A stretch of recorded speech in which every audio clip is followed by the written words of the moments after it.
Brilliance Audio.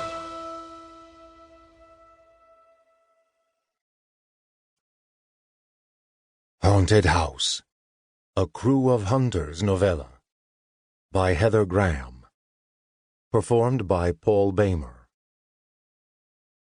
The thing seemed to stare at her. Of course, it couldn't stare. There was nothing but Stygian emptiness where the eyes should have been. The soft tissue had long ago decomposed. And still, she knew she was in Salem, Massachusetts, renowned for tragic history and ghost stories. And it was almost Halloween, October.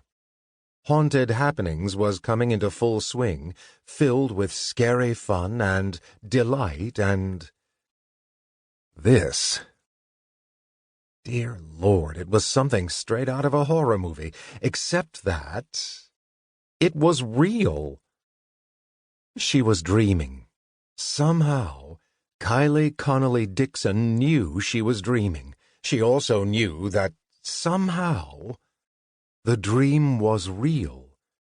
And she knew where she was and what was going on, as if she had entered the very soul of another human being.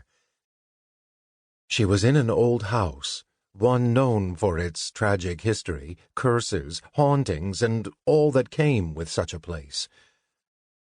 Once, Kylie hadn't understood.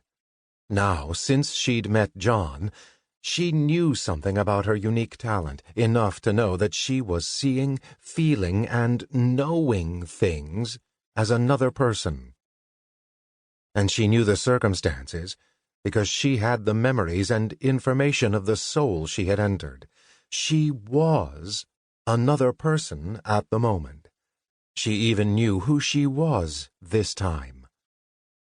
Her friend, Brenda Riley. And she knew that she had just purchased the home. She knew what Brenda did because, in a very strange way, she was Brenda. She saw with her eyes, felt her emotions, knew her thoughts, which told her that the electricity wouldn't be on until later. Unfortunately, the realtor handling the sale hadn't thought she'd be able to get into the home until tomorrow, but, as it turned out, she had signed the last papers today. It had been a lifelong dream to buy the amazingly historic home in the city she loved so very much.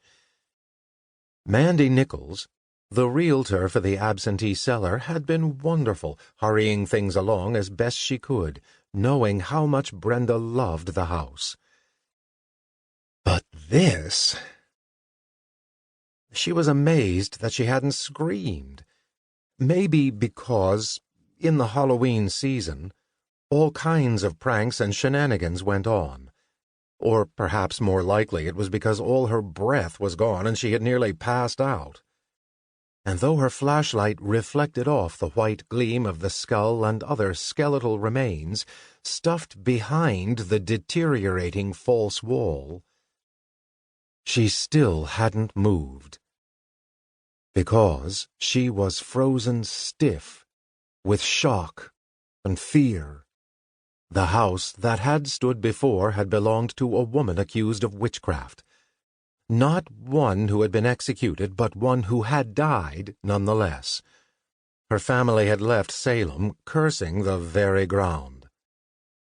Sometime after their marriage, it was said that Ezekiel Johnson murdered his wife, and in the 1800s Priscilla Alcott had in turn murdered her husband, and then, in the 1900s, Fisher Smith had been accused by the locals of being a serial killer after citizens of Salem, Peabody, and other nearby towns disappeared.